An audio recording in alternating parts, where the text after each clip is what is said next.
ओम नमः शिवाय। वैदिक सनातन में आपका स्वागत है। श्री शिव महापुराण में विद्वेश्वर संहिता के 9वें अध्याय का श्रवण करेंगे। इस अध्याय में महेश्वर का ब्रह्मा और विष्णु को अपने निष्कल और सकल स्वरूप का परिचय देते हुए लिंग पूजन के महत्व के बारे में जानेंगे। नंदिकेश्वर बोले, वे दोनों ब्रह्मा और विष्णु भगवान शंकर को प्रणाम करके दोनों हाथ जोड़कर उनके दाएं और बाएं भाग में चुपचाप खड़े हो गए। फिर उन्होंने वहां साक्षात प्रकट पूजनीय महादेव जी को कुटुंब सहित श्रेष्ठ आसन पर स्थापित करके पवित्र पुरुष वस्तुओं द्वारा उनका पूजन किया। दीर्घ काल तक अविकृत भाव से सुस्थित रहने वाली वस्तुओं को पुरुष वस्तु कहते और अल्प काल तक ही टिकने वाली वस्तुएं प्रकृत वस्तु कहलाती। इस तरह वस्तु के ये दो भेद जानने चाहिए। किन पुरुष वस्तुओं से उन्होंने भगवान शिव का पूजन किया, यह बताया जाता है कि हार, नुपुर, केयूर, किरीट, मणिमय, कुंडल, यज्ञोपवीत, उत्तरीय वस्त्र, पुष्पमाला, रेशमी वस्त्र, हार,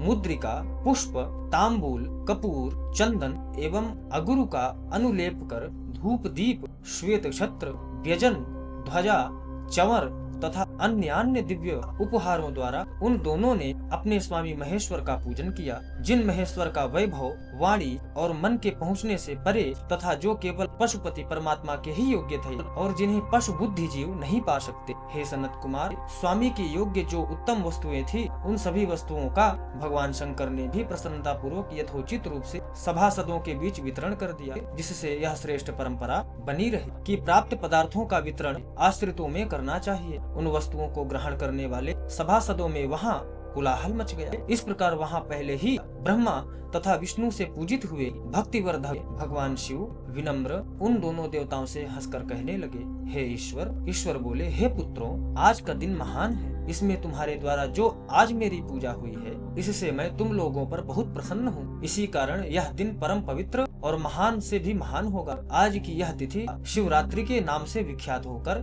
मेरे लिए परम प्रिय होगी। इस समय जो मेरे लिंग, निष्कल अंग, आकृति से रहित निराकार रूप के प्रतीक और वीर सकल साकार रूप के प्रतीक विग्रह की पूजा करेगा, वह पुरुष जगत की सृष्टि और पालन आदि कार्य भी कर सकेगा। जो शिवरात्रि को दिन रात निराहार एवं जितेंद्रिय रहकर अपनी आसक्ति के अनुसार निष्कपट भाव से मेरी यथोचित पूजा करेगा, उसको मिलने वाले फल का वर्णन 1 वर्ष तक निरंतर मेरी पूजा करने पर जो फल मिलता है, वह सारा फल केवल शिवरात्रि को मेरा पूजन करने से मनुष्य तत्काल प्राप्त कर लेता है। जैसे पूर्ण चंद्रमा का उदय समुद्र की वृद्धि का अवसर है, उसी प्रकार यह शिवरात्रि तिथि मेरे धर्म की वृद्धि का समय है। इस तिथि में मेरी स्थापना आदि का मंगलमय उत्सव होना चाहिए। हे वत्सो, पहले मैं जब ज्योतिर्मय स्तंभ रूप से प्रकट हुआ था, उस समय मार्गशीर्ष मास में आर्द्रा नक्षत्र था। अतः जो पुरुष मार्गशीर्ष मास में आर्द्रा नक्षत्र होने पर मुझ उमापति का दर्शन करता है अथवा मेरी मूर्ति या लिंग की ही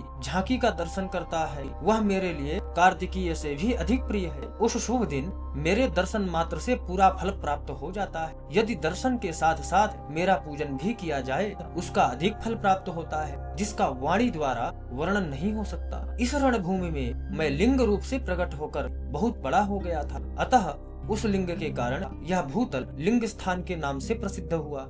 हे पुत्रों, जगत के लोग इसका दर्शन और पूजन कर सके, इसके लिए यह अनादि और अनंत ज्योति स्तंभ अत्यंत छोटा हो जाएगा। यह लिंग सब प्रकार से भोगों को सुलभ कराने वाला और भोग तथा मोक्ष का एकमात्र साधन होगा। इसका दर्शन, स्पर्श तथा ध्यान प्राणियों को जन्म और मृत्यु से छुटकारा दिलाने वाला होगा। अग्नि के पहाड़ जैसा जो यह शिवलिंग यहाँ प्रकट हुआ है, इसके कारण यह स्थान अरुणाचल नाम से प्रसिद्ध होगा। यहाँ अनेक प्रकार के बड़े बड़े तीर्थ प्रकट होंगे। इस स्थान में निवास करने या मरने से जीवों का मोक्ष हो जाएगा। यथोत्सव आदि के आयोजन से यहाँ सर्वत्र अनेक लोग कल्याणकारी रूप से निवास करेंगे। इस स्थान पर किया गया दान, हवन तथा जप सब कोटि गुना फल देने वाला होगा।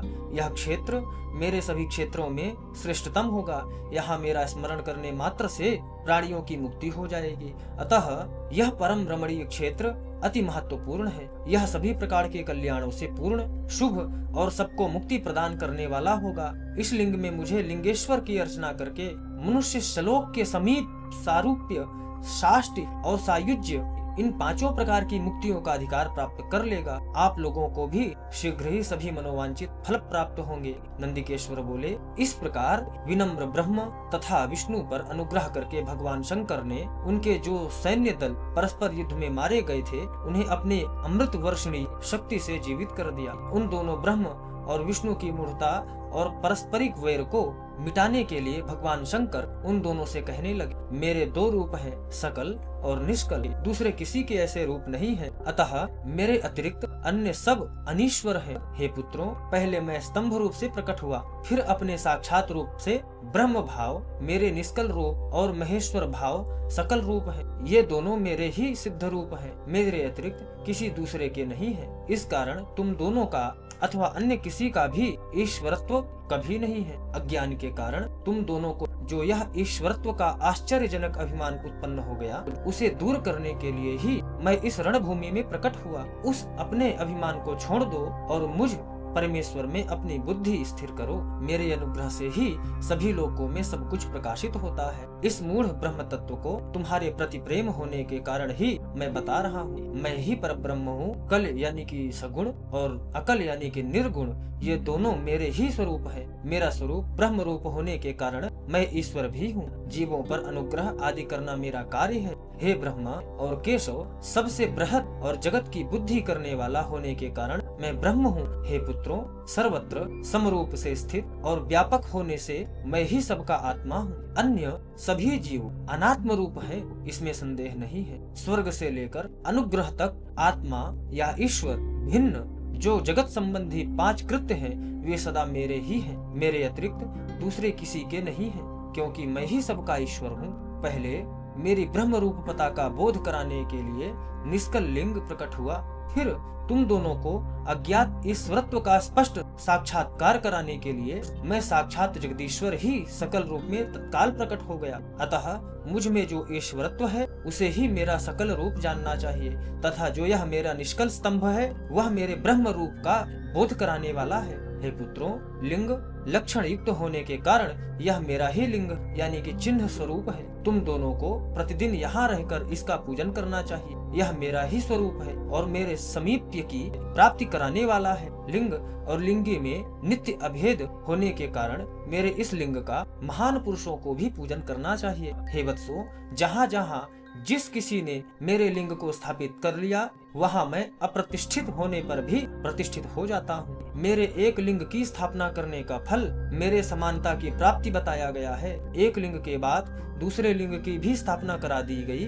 तब फलस्वरूप मेरे साथ एकत्व सायुज्य मोक्ष रूप फल प्राप्त होता है। प्रधानतया शिवलिंग की ही स्थापना करनी चाहिए। मूर्ति की स्थापना उसकी अपेक्षा गौण है। शिवलिंग के अभाव में सब ओर से मूर्ति युक्त होने पर भी वह स्थान क्षेत्र नहीं कहलाता। इस प्रकार श्री शिव महापुराण के अंतर्गत प्रथम विद्वेश्वर संहिता में शिव के महेश्वरत्व का वर्णन नामक 9वां अध्याय संपूर्ण हुआ। ओम नमः शिवाय।